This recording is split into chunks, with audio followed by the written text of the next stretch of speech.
దానికి అత్యంత శ్రద్ధాభక్తులతో మా గురువుల్ని ఆహ్వానించారు. విశేషంగా అప్పుడు మా గురువరేణ్యులు ఇక్కడికి విచ్చేసి, ఇదే వేదికకి విచ్చేసి ఆ దీపోత్సవాన్ని తమ అమృత హస్తముల మీదుగా ప్రారంభించారు, ఉద్ఘాటన చేశారు. అప్పుడు ప్రారంభమైనటువంటి ఆ లక్ష దీపోత్సవం అనేది తర్వాత ఇంకా విశేషమైనటువంటి వృద్ధిని చెంది ఇవాల్టి రోజున ఈ కోటి దీపోత్సవంగా ఎన్నో సంవత్సరాల నుంచి ఆచరింపబడుతూ ఉన్నది. ఇది చాలా సంతోషకరమైనటువంటి విషయం. అదేవిధంగా ఈ సందర్భంలో దీంతోపాటు ఈ కోటి దీపోత్సవానికి అంగంగా ఇంకా రకరకాల భగవద్ ఆరాధనలు, ఇప్పుడే మనం చూస్తున్నటువంటి కళ్యాణ మహోత్సవాలు మొదలైనటువంటి ఉత్సవాలన్నిటినీ కూడా దీనికి అనుబంధంగా, ఈ కోటి దీపోత్సవానికి అనుబంధంగా ఈ దాదాపు 15-16 రోజుల పాటు ప్రతి సంవత్సరం, అదేవిధంగా ఈ సంవత్సరం 13 రోజుల పాటు విశేషంగా చేస్తూ ఉండడం అనేది చాలా సంతోషకరమైనటువంటి విషయం. అదేవిధంగా ఎన్నో సంవత్సరాల నుంచి ఈ భక్తి టీవీ అనేది ఏదైతే ఉందో దీని ద్వారా జనాలందరికీ కూడా విశేషంగా మన యొక్క ఈ సనాతన హిందూ ధర్మం యొక్క సందేశాన్ని జనాలందరికీ కూడా చేరవేస్తూ, దీని యొక్క గొప్పతనాన్ని అందరికీ కూడా తెలియజేస్తూ, అందరిలోనూ ఒక విశేషమైనటువంటి జాగృతిని కలిగించేటటువంటి కార్యాలని చేస్తూ ఉండడం అనేది అత్యంత సంతోషకరమైనటువంటి విషయం.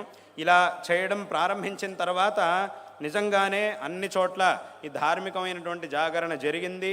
భక్తులందరిలోనూ ఇంకా విశేషమైనటువంటి శ్రద్ధాభక్తులు ఈ ధర్మం యొక్క విషయంలో పెరిగినాయి అనేటటువంటి విషయంలో ఏమాత్రం సందేహం లేదు. ఇటువంటి ఫలితాన్ని మనం ప్రత్యక్షంగా కూడా చూస్తూ ఉన్నాం. ఇది చాలా సంతోషకరమైనటువంటి విషయం. ఇటువంటి ఒక కార్యం ఇన్ని సంవత్సరాలుగా ఈ భక్తి ఛానల్ ద్వారా జరుగుతూ ఉండడం అనేది చాలా సంతోషకరమైనటువంటి విషయం.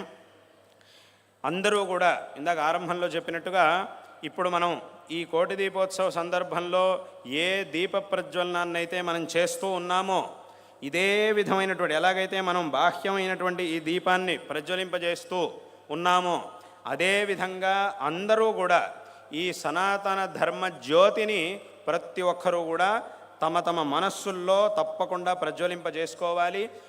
ఇంకా విశేషంగా ఈ సనాతన హిందూ ధర్మం యొక్క గొప్పతనాన్ని అందరూ కూడా చక్కగా తెలుసుకోవాలి. ఈ ధర్మాన్ని ఆచరించాలి. ఈ ధర్మాన్ని ఆచరించి తద్వారా జీవితాన్ని సార్థకపరుచుకోవాలి అనేటటువంటి విషయాన్ని ఈ సందర్భంలో అందరికీ కూడా తెలియజేస్తూ ఉన్నాం. ఇది చాలా గొప్ప ధర్మం. ఎట్టి పరిస్థితిలోనూ ఈ ధర్మాన్ని వదిలిపెట్టి ఇంకెక్కడికి కూడా వెళ్ళకూడదు. దీన్ని అందరూ కూడా తప్పకుండా తెలుసుకోవాలి. చాలామంది ఏం చేస్తుంటారు అనంటే, వేరే వాళ్ళు ఎవరెవరో ఏదేదో చెప్పినప్పుడు ఈ ధర్మం మీద తప్పుడు కల్పనలు, తప్పుడు భ్రమలు, వీటన్నిటినీ కూడా పొంది ఏం చేస్తూ ఉంటారు అనంటే దీన్ని వదిలేసి ఇంకేదో మతాల్లోకి వెళ్ళిపోతూ ఉంటారు. కానీ ఇలా చేయడం అనేది చాలా తప్పు. ఎందుకు అనంటే ఈ ధర్మం అనేది చాలా గొప్పది. ఇక్కడే గనక మంచి జరగలేదు అనంటే, ఇక్కడ తప్పకుండా మంచి జరుగుతుంది, కానీ ఇక్కడే గనక జరగలేదు అనంటే ఇంకెక్కడా కూడా మంచి జరగడం అనేది సాధ్యం కాదు. ఏదో జరిగినట్టుగా అనిపించవచ్చు, తాత్కాలికంగా ఆ సమయానికి ఏదో జరిగింది అని అనిపించవచ్చు తప్ప, కానీ ఇక్కడే గనక మనకి జరగలేదు అనంటే ఇంకెక్కడా కూడా మంచి అనేది జరగదు. కాబట్టి దీని అందరూ కూడా తప్పకుండా తెలుసుకోవాలి. ఎవ్వరూ కూడా దీన్ని ఎప్పుడు వదిలిపెట్టకూడదు. ఒకవేళ ఎవరైనా వదిలిపెట్టినటువంటి వాళ్ళు ఉంటే మళ్ళీ వాళ్ళు సరి చేసుకోవాలి, ఆ తప్పుని సరి చేసుకోవాలి, మళ్ళీ దీంట్లోకి రావాలి, ఈ ధర్మాన్ని చక్కగా ఆచరించి కృతార్థులు కావాలి అనేటటువంటి విషయాన్ని ఈ సందర్భంలో అందరికీ కూడా తెలియజేస్తూ, అందరూ కూడా దీని యొక్క గొప్పతనాన్ని తెలుసుకొని మన పిల్లలకు కూడా విశేషంగా దీని యొక్క గొప్పతనం